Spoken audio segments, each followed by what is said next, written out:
What if a small-town animal control office had a folder labeled Werewolf, full of witness reports, before a single newspaper had ever printed the word? Not one report, dozens. Farmers, police officers, teenagers, a nun, describing the same 6-foot creature walking upright on a rural road, with absolutely no way to have compared notes. And the explanation scientists eventually landed on wasn't a hoax or mass hysteria. It was something that hadn't lived in that part of Wisconsin in over a century, until right around the time the sightings began. This is the hidden history of the Beast of Bray Road. In December 1991, a small weekly newspaper called The Week, based in Elkhorn, Wisconsin, ran a short article about local rumors. Kids at school trading stories about a large, wolf-like creature seen walking on 2 legs along a rural road outside town. The piece ran with a cartoon. Nobody expected it to go anywhere.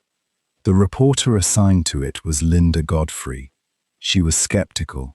She almost didn't get the story published at all. Then she went to the Walworth County Animal Control Office to ask a routine question, and the officer handed her a manila folder. It was labeled, in plain handwriting, Werewolf. It was already full. By the way, if you've made it this far, you're clearly someone who finds the hidden side of history fascinating. If you want more stories like this, hit subscribe. New episode every week. Now, back to the Beast of Bray Road. The reports inside that folder predated Godfrey's article entirely. Local residents had been calling in sightings for years, describing a large animal that walked upright and showed no fear of headlights or people.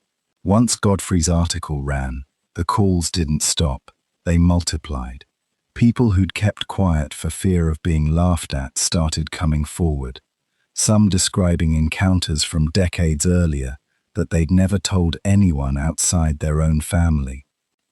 One man described his own father's encounter with a similar creature near the same road, long before the 1990s sightings began.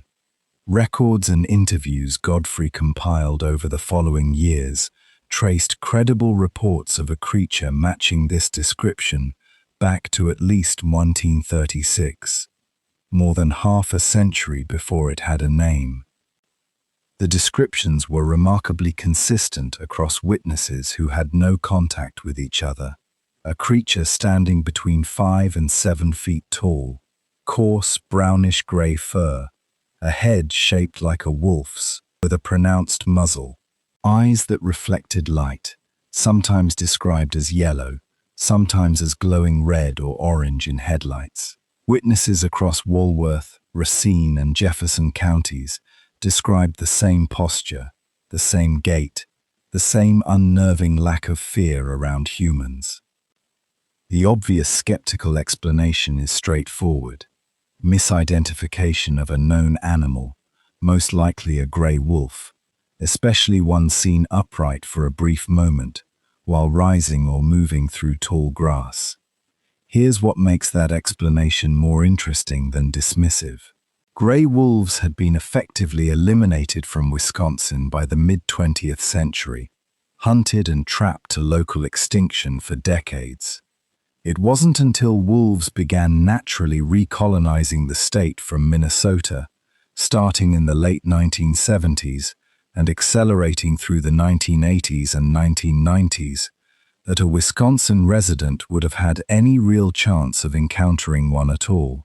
The population growth of wild wolves in the state lines up, roughly, with the exact period the Bray Road sightings began climbing. For most of the previous century, nobody in that part of Wisconsin would have seen a wolf, upright or otherwise, because there weren't any there to see. That doesn't fully explain everything in the file. Witnesses consistently described posture and behavior that doesn't match wolf anatomy. An animal that walked bipedally for sustained stretches, not just briefly rearing up. Wolves are quadrupeds. Sustained upright walking isn't part of their normal movement pattern, no matter how startled or confused an observer might be. Multiple witnesses, independently, described watching the creature for several seconds or longer, not a fleeting glance in headlights.